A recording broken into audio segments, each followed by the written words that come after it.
Të nderuar shikues, mirë mbrëma edhe një herë. Sot ja ku jemi përsëri në podcasti Okult. Sot më hanim brinjët për 2 emisione, të cilat kam kohë që i kam përgatitur. Sot do të flasim për atë që quhet efekti Q në shqip, ose ajo që quhet grupi sekret pranë Trumpit, QAnon.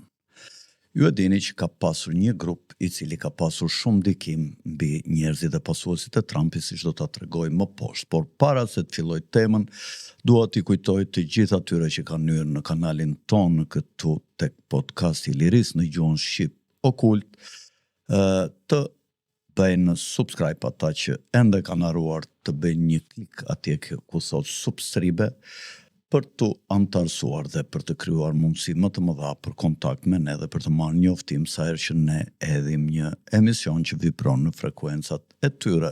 Këtu sigurisht është podcasti i atyre që kanë dhëmbë të fortë dhe që duan të hanë mish, ata që duan qumësh dhe kanë nevojë për biberon mund të ikin ande nga të tjerët. Ka sa të duash prej tyre me shumicë. Dëshiroj të falenderoj të gjithë sponsorët e emisionit tonë, të cilët do të dalin vazhdimisht në krahun tim, të cilët kanë mundësuar zhvillimin e emisioneve të podcastit tonë. Njëkohësisht i informoj të gjithë ata që duan ta shikojnë me titra në një gjuhë të caktuar emisionin tonë, tashmë këtë mundëson YouTube-i. Tua gjithashtu t'ju kujtoj se ne kemi dhe një gazetë online, një website që quhet okult.org, të cilin e shikoni logon këtu përpara, dhe ku mund të gjeni informacione dhe lajme nga më të ndryshmet të natyrës dhe karakterit, jo vetëm nga ato të përgjithshme që shikoni kudo bla bla bla bla bla bla, por specifike dhe të veçanta. Mirë, fillojmë atëherë me emisionin Efekti Q. Sigurisht kjo është një përmbledhje, ju lutem regjist të jap atë foton. Këtu është një përmbledhje, kjo quhet mbikëqyrja Q,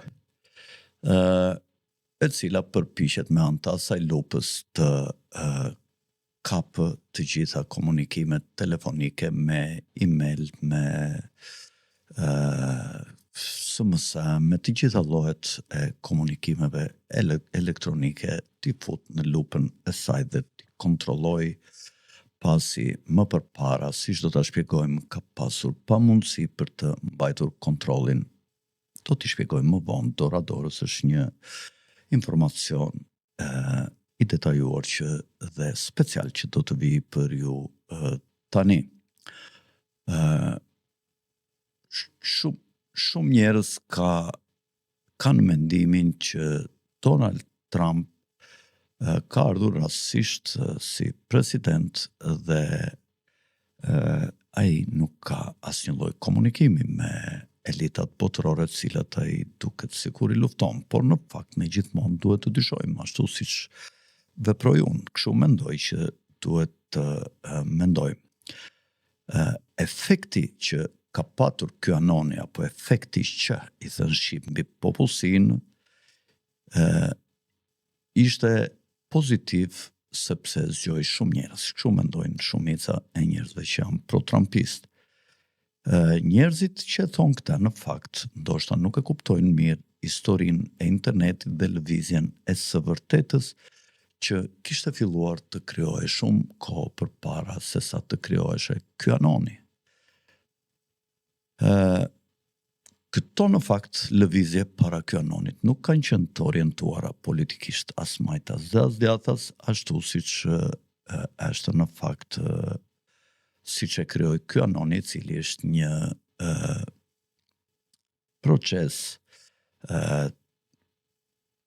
që përdor teknologjinë e lartë të internetit për të kontrolluar nga krahu i djathtë, nga ana e Trumpit, të gjithë ata që ato miza që kishin shpëtuar nga kapja në rrjetën e kontrollit të shërbimeve sekrete të vendeve perëndimore, jo vetëm të CIA-s.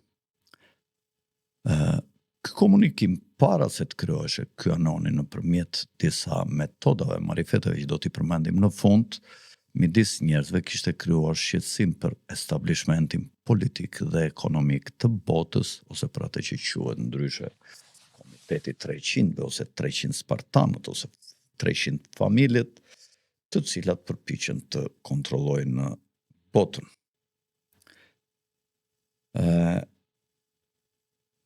Këto lëvizje në fakt në internet për komunikim dhe zgjim kishin filluar të inicoheshin nga publiku i panjohur. Këta njerëz komunikonin përmes internetit dhe nuk ishin në fakt të motivuar financiarisht, por kërkonin vetëm të dinin të vërtetën dhe çmonin shumë lirinë. Dhe mbi të gjitha këta ishin përdorues anonim në internet. Dhe establishmenti doli me një plan dhe ja u dha këtyre njerëzve që e thonë të vërtetën, ju dha një hero, duke shpresuar se nëpërmjet këtij heroi, siç ishte ky anoni, faqja ky anon që anon, menduan që kështu do t'i kafshonin. Pse? Sepse establishmenti veproi sipas asaj që thot Lenini, që mënyra më e mirë për të kontrolluar opozitën është që ne ta udhëheqim atë. Dhe këta vendosën që këta njerëz që kërkonin lirin, ja ku keni dhe një foto të Leninit që e kam përzgjedhur unë duke folur atje me dekabristët. Do të flasim pak për 11 shtatorin, por për të kuptuar qëllimin e ky anonit ose efektit që duhet kuptojmë se kush është kërcënimi i vërtet për elitat. Ja të imagjinojmë sikur ne jemi pjesë e elitave që duam të kontrollojmë botën dhe jemi duke luajtur një lojë të madhe shau me shumicat dhe cila ajo do të ishte ajo që ne do të kishim më shumë frikë. Ajo do të kishim më shumë frikë, ishim mos na hithin dritat e projektorit dhe të kuptoheshe që ne ishim duke luajtur anën tjetër të shaut me masat e mëdha dhe jo qeverit dhe ata që janë në dritë. Dhe mjeti më i fuqishëm që kishte shumica në atë kohë ishte interneti, domethënë para se të krijoheshe ky anoni ose efekti që, dhe kjo po shkaktonte panik të madh brenda rrethave të elitës. Për shembull, pas sulmeve të 11 shtatorit, u ngrit lëvizja e të vërtetës për 11 shtatorin që filloi të funksiononte nëpërmjet internetit, ku këtu fillua të bëheshin pyetje rreth mundësisë së rënies së ndërtesës me kontroll, sepse dukeshin që katet vinin një pas një nga lart poshtë, pra dukeshe që ishte një shpërthim i kontrolluar dhe inxhinierët filluan të dyshonin. Dhe u krija një grup që quhej arkitekt dhe inxhinier për të vërtetën e 11 shtatorit, të cilët artuan dhe një raport në vitin 2006 që bënte thirrje ndaj qeverisë për një rivlerësim më të drejtë të shembjes së ndërtesave. Ja dhe një foto nga lart ku duket që rënja 2 kullave binjake ka shkaktuar një katraurës kur ka rënë një bombë atomike. Kjo lëvizje nuk do të kishte filluar kurrë nëse nuk do të ekzistonte interneti dhe këta kërkues me qëllim të mirë. Kur i shohim sulmet e 11 shtatorit nga jashtë kornizave, mund të shohim se ky ishte, si të thuash, katalizatori për urrejtjen e amerikanëve ndaj botës islamike dhe luftrave që ndodhen në epokën Bush, si në Afganistan, Irak e tjera. Dhe ideja se qeveria amerikane ishte disi e përfshirë në rrëzimin e këtyre kullave tashmë nuk dukej e pabesueshme. Gjithashtu hiqeni foton, u nënshkruaj që quheshe akti patriotik nga George Bushi dhe një grup njerëzish të tjerë në tetor të vitit 2001, pasi ndodhen ato sulmet me antraks, të cilat në fakt shumë njerëz mendojnë që ishin të nxitura nga ana e Shteteve të Bashkuara. Dhe u nënshkruan disa pika në lidhje me monitorimin dhe trajtimin e akteve terroriste. Në përgjithësi, akti patriot, kini një foto i lutem regjia, ja u kam dhënë ja ku është Bushi duke nënshkruar dhe duke u tallur me radhë aty Dick Cheney me shok, ku kishte 3 pika. E para ishte zgjerimi i aftësive mbikëqyrëse zbatimit të ligjit duke përfshirë përgjimin e telefonatave vendase dhe ndërkombëtare. Pra, nëpërmjet kësaj u kufizua liria e njerëzve për të komunikuar, pasi qeveria kishte drejt ligjore të kontrollonte dhe të zbatonte këto përgjime për akuza në gjykat në mënyrë legjitime. Pike 2, komunikimi i lehtë ndërmjet agjensive të Shtetet Bashkuara, por jo vetëm, për të lejuar agjensive federale që të përdorin në mënyrë më efektive të gjitha burimet e disponueshme në përpjekjet kundër terrorizmit. Dhe pika e 3 ishte rritja e dënimeve për krimet e terrorizmit dhe një listë e zgjeruar e aktiviteteve që do të kualifikoheshin si akuza për terrorizëm. Agjensitë e Shtetet Bashkuara u bën më efikase me mbikëqyrjen masive derisa një informator do të zbulonte gjithë operacionin e tyre në vitin 2013 dhe ky, i që të lutem foton, ky ishte Edward Snowden. Ju e keni dëgjuar, besoj, këtë gjigant të njerëzimit, ja ku e keni në foto këtë djalosh i cili kishte mbaruar për informatikë dhe kishte punuar për CIA, por dhe për kompani të tjera private si ndërlidhës dhe zbuloi se çfarë ndodhte në fakt brenda agjencisë më sekrete në botë CIA-s. Është bërë dhe film jeta e Edward Snowden me filmin Snowden, cili mund ta kërkoni në internet dhe ta shikoni. Edward Snowden ishte një konsulent, mos i ishni fotot pa ju thënë unë, ishte, mbaj foton e Edward Snowden, ishte një konsulent i inteligjencës kompjuterike dhe ishte një denoncues që zbuloi informacione shumë të klasifikuara nga Agjencia e Sigurisë Kombëtare, që është NSA me akronimin, në vitin 2013, kur ky ishte punonjës dhe nën-kontraktor. Zbulimet e tij shfaqen programe shumëta globale mbikëqyrje, shumë prej të cilave drejtoheshin nga NSA dhe Aleanca e Inteligjencës 5 sy, Five Eyes. Foton tjetër ju lutem, regjia, në bashkëpunim me kompanit e telekomunikacionit të disa qeverive, ja ku i keni aty United Kingdom, United States, Kanada, New Zealand, Australia, ku kanë edhe këtë logo, si që shikoni, së bashku me flamurët e tyre, ku dominojnë e kuqja dhe bluja. Të gjithë kanë mendimet e tyre në fakt për Edward Snowdenin, veçanërisht duke pasur parasysh faktin se ai kishte punuar për CIA-n përpara se të punonte me agjencinë tjetër NSA që e theksova, por ne duhet kujtojmë se Snowden ishte një gjeni kompjuterash, ndërsa i punonte me CIA në Gjenev në vitin 2007, zbuloi se si funksiononte CIA dhe si përgjonte dhe kontrollonte gjithë botën. Në vitin 2022, Snowdeni shkroi një Substack ku shpjegoi se me titull CIA nuk është një miku juaj.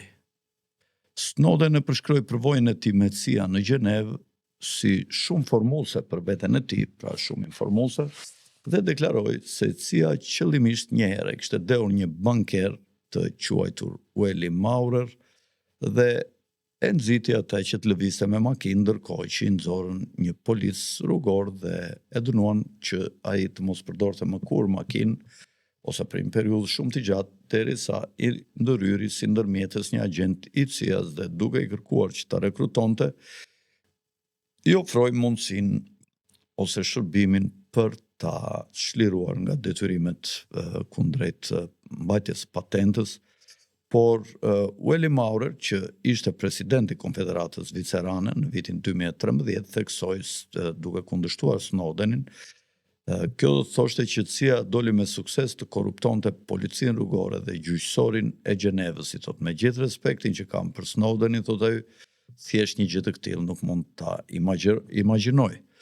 Në shkurt të vitit 2009, Snowdeni dha në fakt dorëheqjen nga CIA. Në CIA shpeshherë theksohet se Snowdeni ishte një njeri etik që punonte në një mjedis jo etik siç ishte mjedisi i CIA. Sigurisht aty ku ka vrasje me gjakthossi, helmime dhe gjithçka tjetër për eliminimin rrugët e tjera të eliminimit me bomba, me rrëzime avionësh, sigurisht që ambienti nuk është shumë etik. Ju lutem foton tjetër të Edward Snowdenit. Më pas Snowdeni u punësua si kontraktor për kompaninë Dell të kompjuterave dhe punoi në objektin e NSA-s në Tokyo gjatë vitit 2009. Por gjatë kohës që ai qëndroi atje, ai pas se si etoj dhe mbikëqyrja masive në Kinë nga ana e CIA-s, gjë që e shtyu të tonte fuqitë e mëdha të Shteteve të Bashkuara në një nga vendet më të mëdha të botës, në Kinë. Snowdeni filloi të shkarkonte nga ajo kohë dokumente që përshkruanin programet e spionazhit elektronik të qeverisë amerikane, ndërsa i punonte për Dellin në prillin e vitit 2012 dhe në mars të vitit 2012 Dell e riemëroi Snowdenin në Hawaii si teknolog kryesor për zyrën e ndarjes së informacionit me NSA-n. Më 15 mars 2013, 3 ditë pas asaj që ai më vonë e quajti pika e thyrjes së tij, ai pa drejtorin e inteligjencës kombëtare James Clapper të gënjente drejt për drejt në betim para Kongresit dhe në këtë moment Snowdeni dha dorëheqjen nga puna e tij në Dell. Në vitin 2013 Snowdeni në fakt u punësua nga një kontraktor i NSA-s që është Bose Allen Hamilton, pas punësimit të mëparshëm me Dell dhe CIA. Snowdeni tha më vonë se gradualisht ai u zhgënjye nga programet në të cilat ishte i përfshirë dhe u përpoq të ngrinte shqetësimet e tij etike përmes kanaleve të brendshme, por sa herë që bënte kështu, ai injoroi. Më 2013, ndoshta në maj, 20 maj të 2013-s, mos gaboj, Snowdeni fluturoi për në Hong Kong që nga Hawaii, pasi la punën në një strukturë të NSA-s dhe në fillim të qershorit ai zbuloi mira dokumentet klasifikuara të NSA-s për gazetarët Glenn Greenwald, Laura Poitras, Barton Gellman dhe Evan McAskill. Foton tjetër të lutem regjia, foton ku ka udhëtuar Snowdeni. Ajo që zbuloi Snowdeni ishte teknologjia e mbikëqyrjes masive të qeverisë së Shteteve të Bashkuara që luajti një rol të madh në mënyrën se si funksiononte vendi mbrapa kuintave. Kjo është arsyeja pse qeveria nxori akuza kundër Snowdenit, 2 akuza për shkelje të aktit spionazhit vitit 1917 dhe për vjedhje të pronave qeveritare dhe që në këtë moment ju revokua pasaporta. 2 ditë më vonë Snowdeni fluturoi për në aeroportin ndërkombëtar Sheremetyevo të Moskës, ku autoritetet ruse vëzhguan pasaportën e tij të anuluar dhe ai u ndalua në terminalin e aeroportit për më shumë se 1 muaj. Rusia në fakt më vonë do t'jepte Snowdenit të drejtën e azilit me një vizë në fillim për qëndrim 1 vjeçar dhe që më pas është shtyrë vazhdimisht deri në ditët e sotme. Në vitin 2013, Donald Trump bëri një seri postimesh në Twitter në të cilat e quajti Snowdenin një tradhtar, duke dhënë pra 3 vjet para se zgjidheshte president, herën e parë presidenti Trump në Twitter e quajti tradhtar, duke thënë se ai dha informacione serioze Kinës dhe Rusisë dhe duhet të ekzekutohej. Më vonë atë vit ai shtoi një paralajmërim duke shkruar në Twitter, pra presidenti Trump, nëse ai dhe ajo mund të zbulonin të dhenat e lindjes së Obamës, unë mund të bëhesha një fan si madh i tyre, sepse flitej që Obama kishte shkelur ligjin që ishte bërë presidentit Shtetet Bashkuara, pasi nuk kishte lindur në Shtetet Bashkuara, por kishte lindur në Afrikë sipas gojëve të liga. Snowden aplikoi në fakt për azil politik në 21 vende të ndryshme gjatë kohës që ishte në Hong Kong.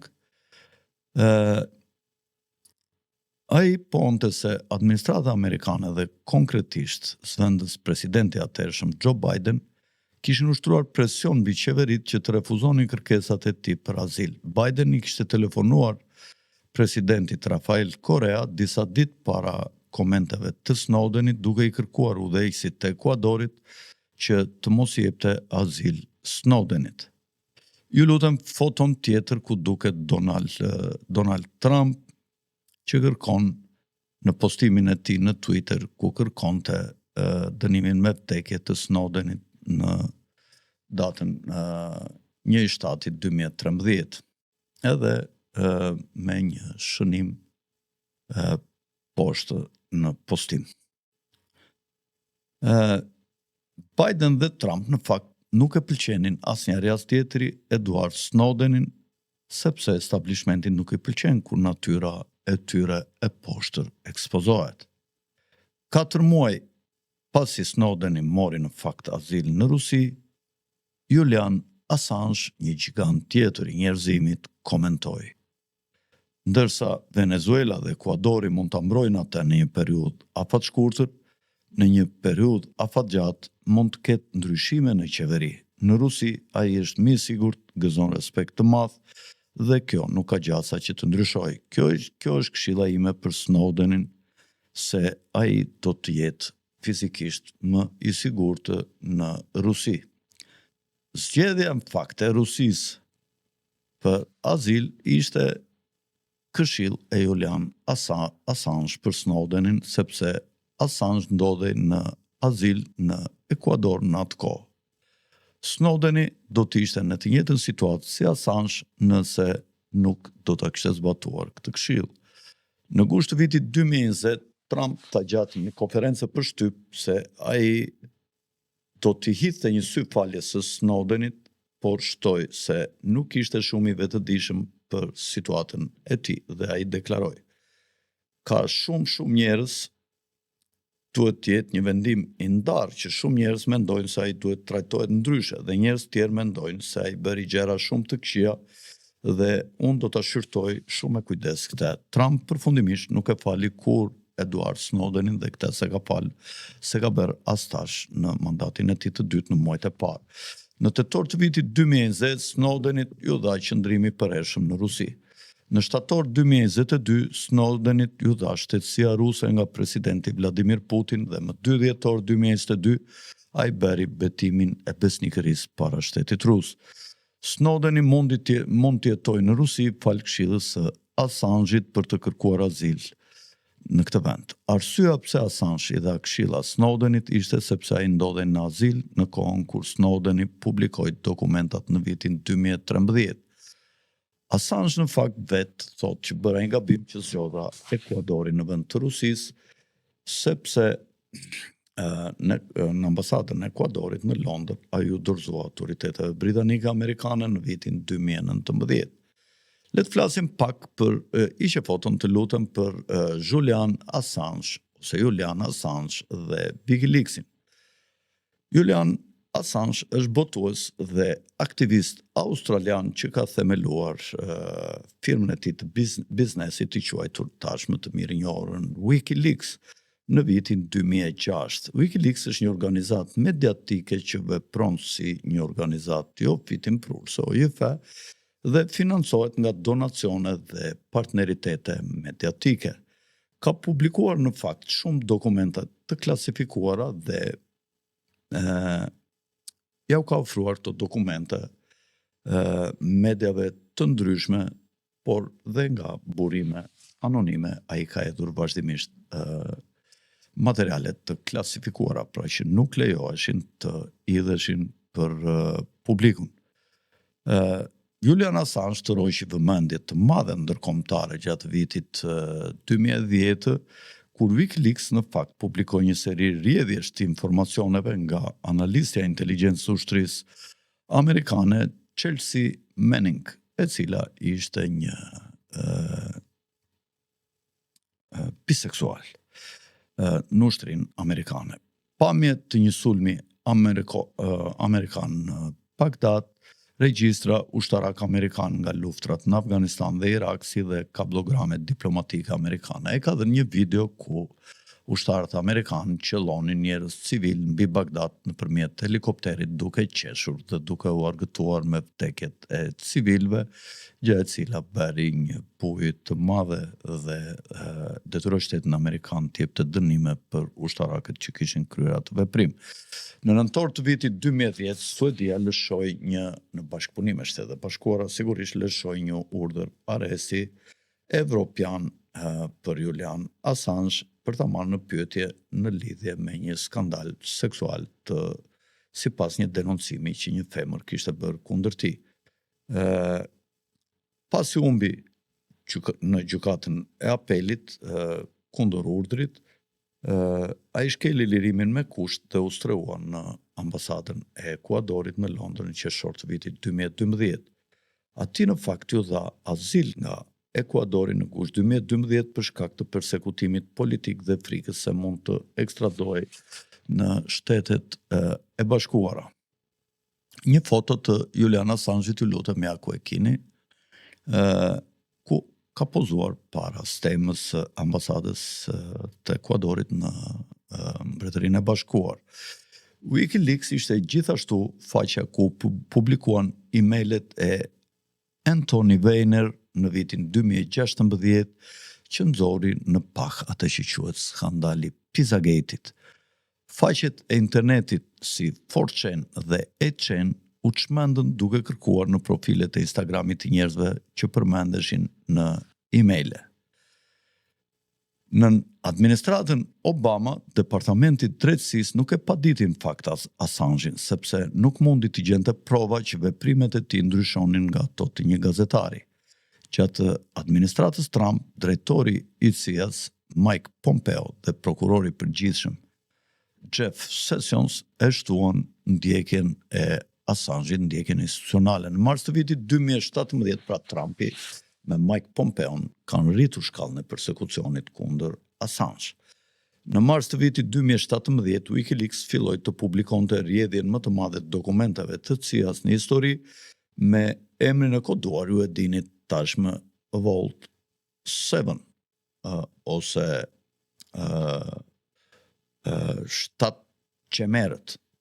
Dokumentet përfshinin detaje mbi aftësitë e CIA-s për hakim dhe mjetet softwarike të përdorura për të depërtuar në telefonat inteligjent të secilit nga ne, mbi kompjuterët dhe pajisjet e tjera të lidhura me internetin.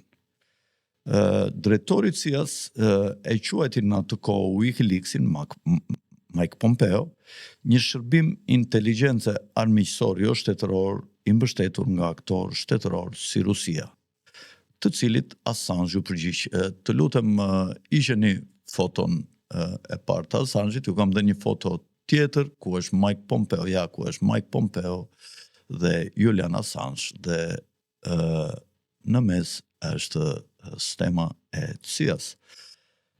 Assange ju përgjigj Mike Pompeo. Forca e kreu të CIA-s që përcakton se kush është botues, kush nuk është botues, kush është gazetar, kush nuk është gazetar, është krejtësisht jashtë kufimve përcaktues të saj.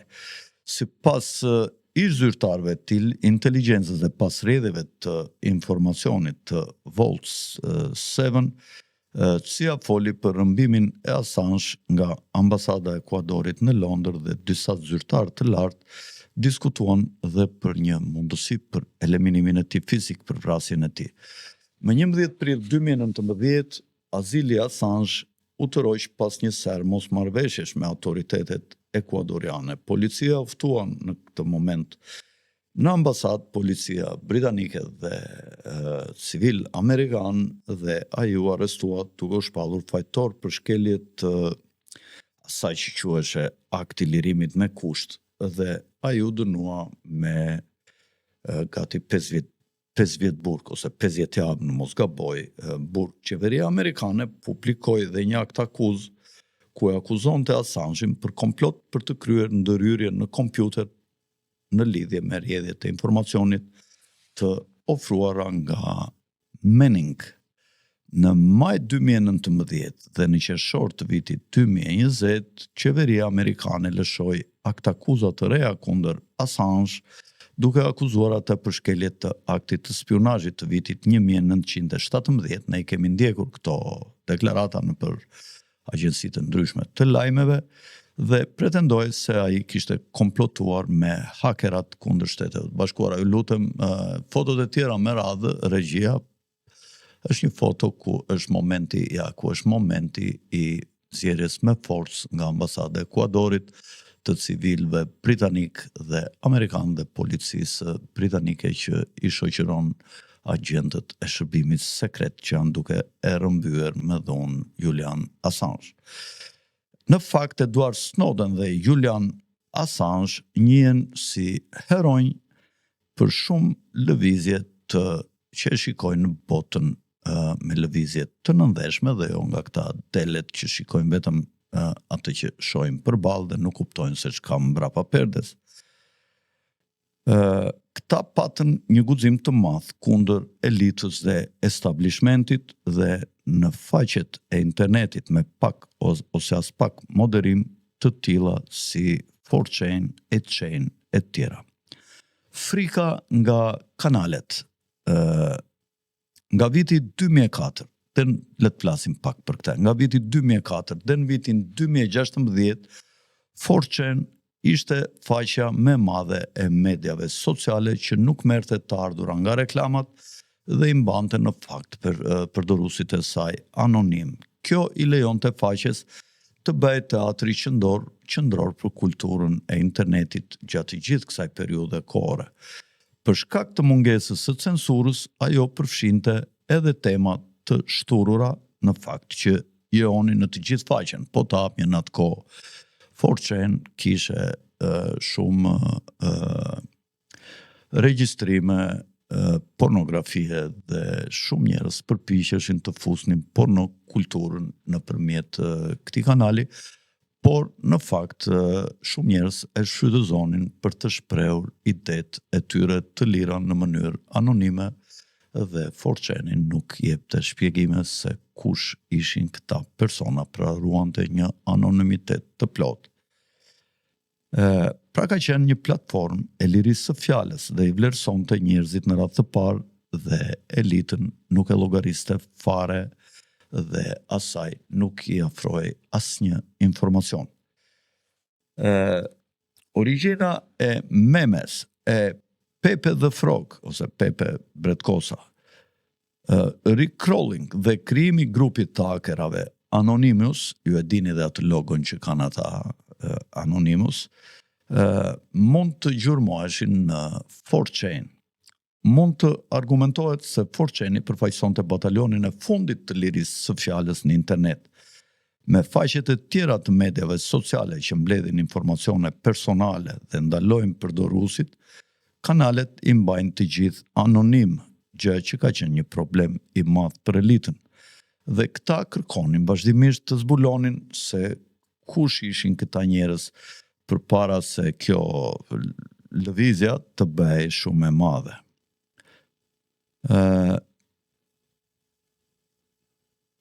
Lëvizjet, të flasim një çik për lëvizjet nga poshtë lart, të cilat nisën nga populli, duke formuar 4chan dhe 8chan dhe nuk kanë nisur nga elita dhe ky veprim nuk e lejonte që establishmenti ta bënte gjumin rehat. Ata kishin frikën më të madhe dhe në vitin 2015 gjërat po dilnin pak jashtë kontrollit. WikiLeaksi ishte në fakt një kërcënim i vërtet. Snowdeni zbuloi mbikëqyrjen masive të qeverisë amerikane dhe zbuloi atë që quhet Deep State ose shteti paralel i shtetit të zgjedhur në mënyrë demokratike nga qytetarët. Grupi e hakerave anonim po bëj një problem i madh. Rasti i Jeffrey Epsteinit po bëj publik pikërisht nga Wikileaksi. Ndoshta establishmenti e pak të lëvizje nëntoksore si një kërcënim të fuqishëm kundër tyre dhe ata kishin nevojë për një plan për ta shtypur atë përpara se kjo tallgë të bëhej shumë e madhe dhe e fuqishme. Ndaj establishmenti kishte nevojë, siç e mendojnë shumë studiues, por dhe unë, për 2 kandidat presidencial që mund t'i zgjidhnin këto çështje, pra të marrjes së internetit në kontroll. Dhe u zgjodhën Donald Trump dhe Hillary Clinton në fushatën e vitit 2015 brenda 2 partive kryesore, demokratëve dhe republikanëve.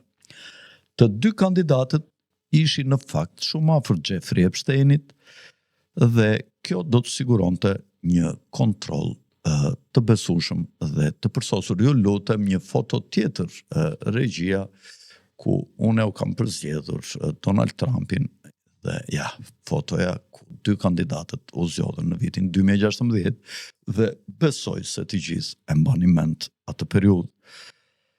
Establishmenti në fakt e donte Trumpin si president sepse ai ishte më i afërt me Epsteinin sesa me Clintonët dhe kandidoi për partinë që i kishte më shumë shans për të realizuar planin me efektin që, siç e unë nisa bisedën dhe siç është tema e këtij emisioni. Ata e dinin establishmentit se cili do kandidat që do sulmonte më shumë do të bëhej kandidati kryesor, sepse republikanët në fakt e urrejnë në median liberale. Në fakt të dy përdorën të njëjtën strategji për të hedhur dritë mbi QAnonin në mënyrë që sa më shumë njerëz që e urrenin establishmentin të shkonin dhe të bashkoheshin me këtë lëvizje misterioze online që sapo ishte krijuar.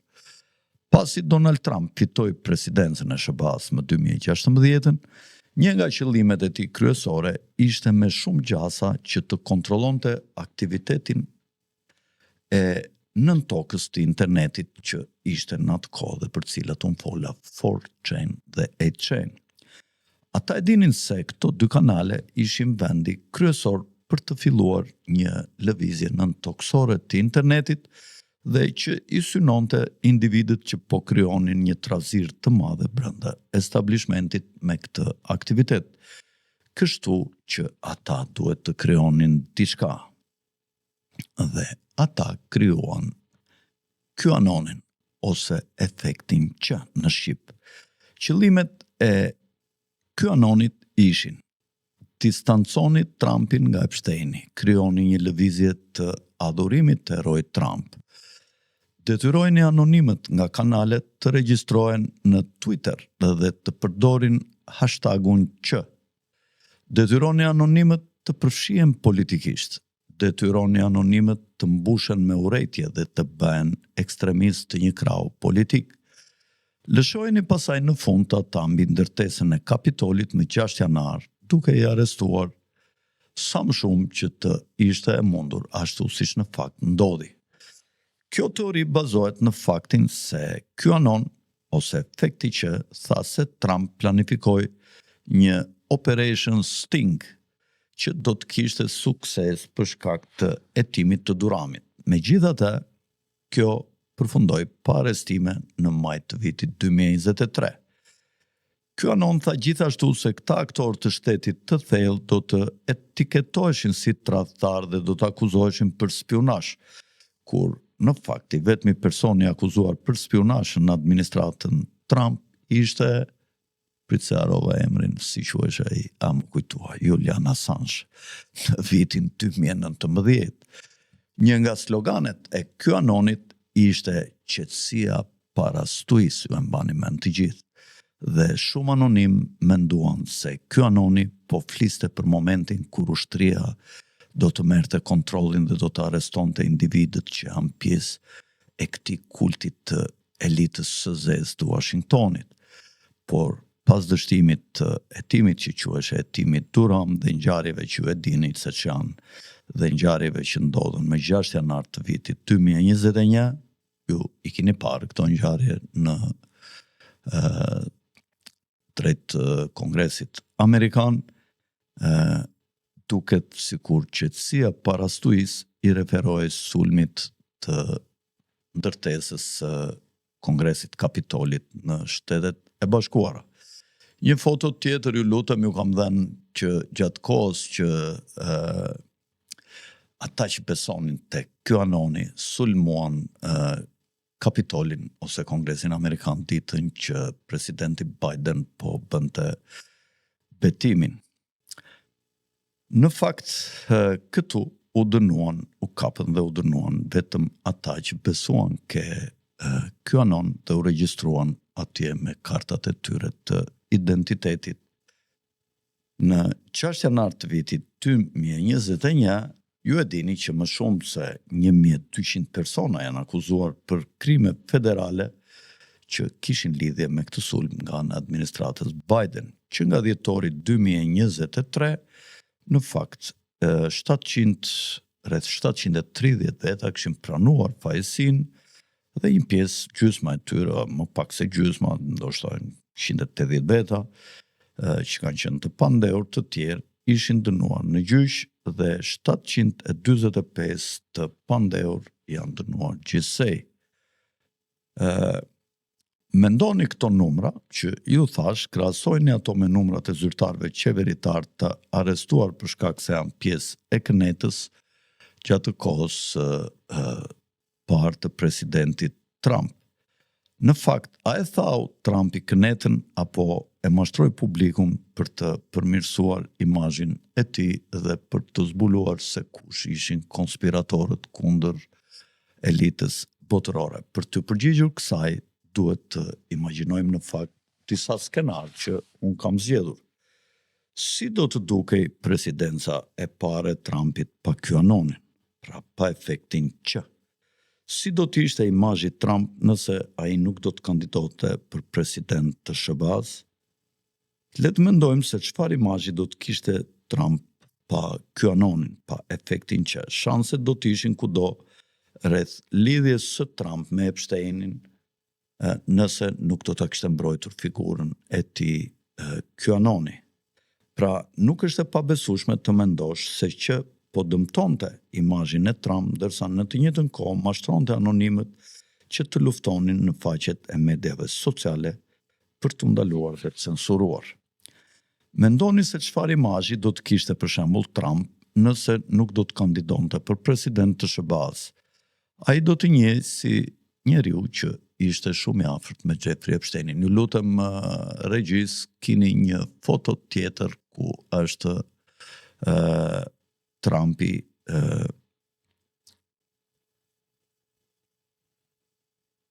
ja ku është fotoja gjëja më e keqe është se Trump arriti të shndroj protestuesit amerikan në terrorist të brendshëm me ndihmën e kujt të thoni ju? E efektit që ose e QAnonit. Enciklopedia britanike e përshkroi në fakt sulmin e 6 janarit si një kryengritje ose përpjekje për gru shteti. Gjithashtu në këtë enciklopedi u shtua se Byroja Federale e Timeve, që shkurtimisht ne I quajmë me akronimin FBI, dhe agjensitë e tjera të zbatimit të ligjit e konsideronin atë një akt terrorizmi të brendshëm. Enciklopedia britanike në fakt e klasifikon sulmin mbi Kapitolin në temën e terrorizmit të brendshëm dhe e përshkruan Kapitolin e Shtetet Bashkuara si një skenë e terrorizmit të brendshëm kur mbështetësit e presidentit Donald Trump sulmuan ndërtesën, ndërsa Kongresi ishte në procesin e certifikimit fitores Joe Biden në zgjedhjet presidenciale të vitit 2020. FBI klasifikoi sulmin si terrorizëm të brendshëm në takimin e një komiteti gjyqësor që ka Senati në mars të vitit 2021. U dëshmua nga drejtuesi saj Ray, I cili theksonte se isha I tmerruar ashtu si ju nga dhuna dhe shkatrimi që pa atë ditë, isha I tmerruar që ju dhe isit e zgjedhur të vendit ton u viktimizuat pikërisht këtu në këto salla. Sulma I rrethimi ishte sjellje kriminale qartë dhe thjesht mund ta përcaktojmë vetëm kështu dhe është një sjellje që ne, FBI-a, e shohim si terrorizëm të pastër të brendshëm. Nuk ka vend në demokracinë tonë që të tolerohet kjo, dhe nëse ne do të bënim këtë, do të përbënte një tallje me sundimin e ligjit të kombit tonë. Shërbimi kërkimor i Kongresit arriti gjithashtu në përfundimin se sulmi përmbushte për kufizimin federal të terrorizmit të brendshëm. Senatori republikan Ted Cruz e karakterizoi atë si terrorizëm të paktën 18 herë gjatë vitit pasues, megjithëse ishte midis republikanëve të Senatit që e bllokuan një komision dypartijak më 6 janar për ta hetuar atë. Pra, jo vetëm që janë arrestuar njerëzit për protestë në Kapitolin e SBA-s, por tani ata po etiketohen dhe si terroristë të brendshëm për shkak se janë të lidhur me QAnonin. Ju lutem një foto tjetër që e kemi përzgjedhur gjatë kohës kur këta terroristë ishin brenda në Kapitol të regjistruar në QAnon. Sigurisht një grup prej tyre janë dhe agentë të CIA-s të infiltruar brenda QAnonit për t'i marrë të gjitha njerëz dhe për t'i drejtuar drejt vendit të krimit. Mund t'i bëjmë vetes disa pyetje. A pati një ndikim pozitiv presidenca Trump në jetën e mbështetësve të vet?